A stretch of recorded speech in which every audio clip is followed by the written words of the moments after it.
an average-looking black guy named Chris, somehow ends up dating a gorgeous young white woman. And sure, interracial relationships are totally accepted now, but deep-seated prejudice that never really goes away. What makes it even worse is that he is the first black boyfriend Rose has ever brought home. Rose, ever the thoughtful girlfriend, picks up on his nerves and reassures him her parents are super open-minded, totally progressive, voted for Obama twice. Chris breathes easy. They hit the road. Then out of nowhere, a deer slams into their car. A white cop shows up, takes one look at Chris in the passenger seat, and immediately asks for his ID. Chris isn't even surprised, he is used to it, but Rose shuts that down fast, gets in the cop's face, and wins. That moment right there, Chris is convinced she is the one. They pull up to Rose's family home, a gorgeous lakeside mansion. Her parents, Dean and Missy, are already outside waiting, arms wide open, hugging Chris like they've known him for years. Dean gives himself a tour of the photo wall and proudly points to his father, saying he lost to Jesse Owens in the 1936 Olympic trials. The house also has two live-in staff: Georgina, a black housekeeper with a stiff smile and a weirdly formal British accent, and Walter, a black groundskeeper with a stone-cold expression. Dean quickly explains they were hired to care for his parents, and after they passed, he just couldn't let them go. They sit outside for tea, and Rose's parents ask about Chris's family. His dad walked out early. His mom raised him alone and died in a car accident when he was just 11. The story brings out a cigarette craving, and Dean jumps at the chance to pitch Missy a seasoned psychiatrist, a hypnotherapy specialist, basically a human patch for nicotine addiction. I'm good, actually. Thank you. Well, smoker or not, we're thrilled to have you up here for the big get-together. Wait, holy shit, that's this weekend? Yes, this Well, what get-together? Then they find out this weekend just happens to be the family's annual get-together. Guests are on their way. Mid-conversation, Georgina is pouring tea when she just freezes, completely zones out. Doesn't snap back until the tea overflows. I'm so sorry. That's look what okay. Why don't you go lay down?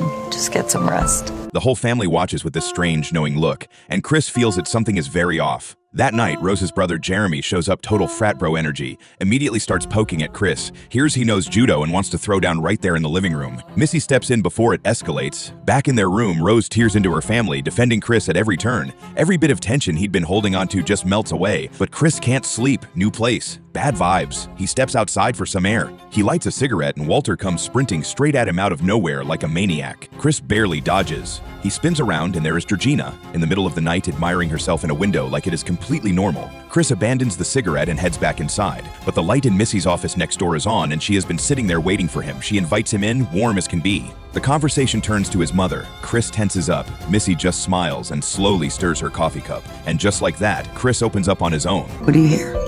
Rain. You hear the rain? Mm-hmm. You hear it? Find it. Following Missy's voice, Chris drifts back to that rainy night when his mother died. A car hit her right outside their house. Young Chris watched it happen and did nothing. Didn't scream, didn't run out, just sat in front of the TV and waited for the worst. Because if he didn't say it out loud, maybe it wasn't real yet. How do you feel now? I can't move. You can't move. Why can't I move? You're paralyzed. Just like that day when you did nothing. You did nothing. Now, sink into the floor. His pupils blow wide. His body locks up. His mind falls away, tumbling into a bottomless dark. The world outside becomes like a TV screen. He can see it. He just can't touch it. He jolts awake. It was all in his head. Next morning, Chris takes his camera into the woods for some shots. On his way back, he spots Georgina fixing herself up in the mirror again. Curiosity gets the best of him. He raises his camera. She notices, pretends to shoot something in the distance. Walter walks over and apologizes for the night before. Sorry about last night. What? My exercise. I didn't mean to scare you. Yeah. And did it work? It will work. You were in Mrs. Armitage's office for quite some time. And that is when it hits Chris. He actually got hypnotized last night. He pulls out a cigarette, holds it to his nose, and immediately feels sick. He tells Rose. She brushes it off, tells him to relax and get some rest. Guests start arriving, and the first thing every single one of them does, walk straight past everyone else and hug Walter like they're old friends reuniting after years apart. It's weirder. Every guest already seems to know who Chris is, sizing him up like she is at a car lot. Uncomfortable doesn't begin to cover it. Chris buries himself in his camera, and then he spots another black face in the crowd relief. Finally, he walks over and the guy is completely hollow, blank eyes, slow movements, like somebody hit the reset button on a human being. Before Chris can even get a word in, a white woman old enough to be his grandmother walks over, clearly his partner. Chris goes in for a fist bump. The guy shakes his hand like a white guy would. Then his girlfriend drags him off to flex in front of the other guests like he is on display. What in the world is going on here? Chris slips away to his room and finds his phone unplugged from the charger. He calls his best friend Rod and unloads everything, including the hypnosis. Rod works for the TSA and goes instantly on high alert. There have been cases of black men being hypnotized and used as sex slaves by white people. Chris hangs up. Georgina walks in right behind him, apologizing for knocking his phone over while cleaning. It's fine. I wasn't trying to snitch. Snitch. Rat you out. Oh, don't you worry about that. I can assure you, I don't answer to anyone. All I know is sometimes, if there's too many white people, I get nervous, you know? Georgina hears that and completely breaks down, laughing and sobbing at the same time, talking to herself like two different people are fighting over the same body. Chris gets the chills and walks straight back to the party. He immediately bumps into the same black man from earlier. Chris quietly pulls out his phone to snap a photo and forgets to turn off the flash. The light hits and the man freezes. Then Snap starts screaming and charges at him. Yo, chill, man. Missy steps in, and just like that, the man is calm and composed again. Dean says it is epilepsy probably triggered by the flash. Chris doesn't buy it for a second. His own cousin has epilepsy. He knows what a seizure looks like, and that wasn't it. What Chris doesn't realize while he is standing there putting the pieces together, Dean and the guests have just wrapped up a quiet little auction. The item up for bid, Chris himself. After a few rounds, the winner is Jim, a wealthy blind man Chris had spoken to in the woods earlier. Chris pulls Rose aside and tells her they need to leave now. She gets emotional. He softens. They end up talking outside until dark before finally heading in. The moment they walk through the door, Dean, Missy, Georgina, and Walter all turn and smile at him. Exactly the same smile. At exactly the same time, back in the room, Chris sends Rod the photo he took. Rod's jaw drops. The man's name is Andre. Rod knows him. He went missing 6 months ago. Chris's blood runs cold. Is him, but wait. But why is he here married to some old white woman completely unrecognizable? Rod loses it on the phone. Sex slave! Oh, shit!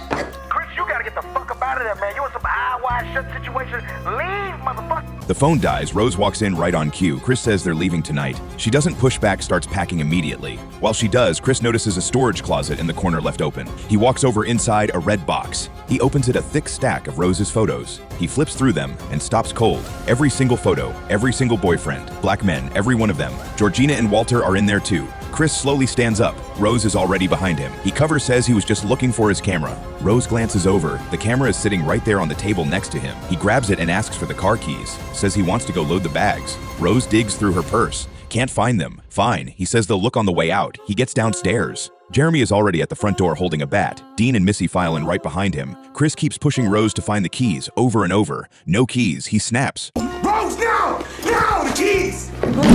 And just like that, Rose drops the act. Her whole face changes. Chris rushes Jeremy. Missy taps her cup. Chris hits the floor. Rose pulls her hair back, crouches beside him, and whispers. You were one of my favorites. Meanwhile, Rod can't reach Chris. Goes to his apartment, nothing, files a missing persons report. The cops hear black man missing and laugh him out the door. Rod goes rogue, uses his own resources, and starts digging himself. Chris wakes up strapped to a chair. A TV flickers on a pre-recorded video of Dean's father, and the truth finally comes out. The plan is brain transplant. They hypnotize their black victims, surgically remove their brains, and replace them with the brains of dying white people, letting those white consciousnesses live on inside stronger, younger black bodies. As the video ends, a teacup appears on screen. Chris hears the sound and goes under again. He wakes up a second time. Jim, the blind millionaire, appears on the TV. He tells Chris calmly the surgery is happening. Afterward, Chris will still have a small flicker of awareness, like a passenger trapped behind the wheel watching someone else drive his body forever, despair. But then Chris notices something, a bit of cotton he'd been picking off the chair arm without thinking, and an idea forms. The hypnosis trigger plays again. Chris closes his eyes and pretends to go under.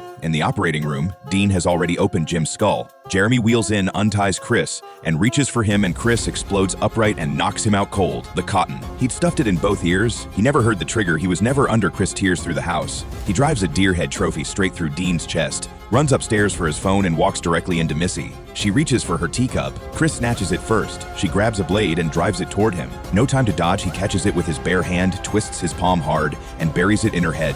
In another room, Rose is wearing headphones, scrolling for her next victim, completely oblivious. Chris steals a car and floors it. Georgina suddenly flies out of nowhere. He hits her. His conscience won't let him drive away. He loads her into the car and goes, he doesn't know Rose heard it. She is already outside with a gun watching the car disappear. Grandma, she whispers, because that is the truth. Grandma's brain is living inside Georgina. And Grandpa, he has been Walter all along. Georgina wakes up convinced Chris destroyed her family. She lunges for the wheel. The car slams into a tree. She doesn't make it. Chris drags himself out of the wreck. Rose catches up, fires multiple shots. Every single one misses. She sends Walter in. Walter tackles Chris and starts choking the life out of him. Chris grabs his phone and hits the flash. Walter lets go, stands up slowly, turns to face Rose. Let me. He takes the gun from her hand and points it at Rose. Pulls the trigger. In his final moment of consciousness, the man inside breaks through. Tears running down his face. He uses the last thing he has left, his own life, to make sure he never becomes anyone's puppet again. Rose crumples to the ground, still looking up at Chris, still whispering sweet nothings, trying to pull him back in one last time. Chris wraps his hands around her throat. He squeezes, and he can't finish it. Headlights cut through the dark. A police car screams to a stop. Rose immediately starts screaming, "Help me, help!" Chris raises his hands. He thinks it is over. The door opens. It is Rod. Chris climbs into that car and leaves Sunken Place behind for good. And his white girlfriend, she stays right there on the ground, going quiet, going still.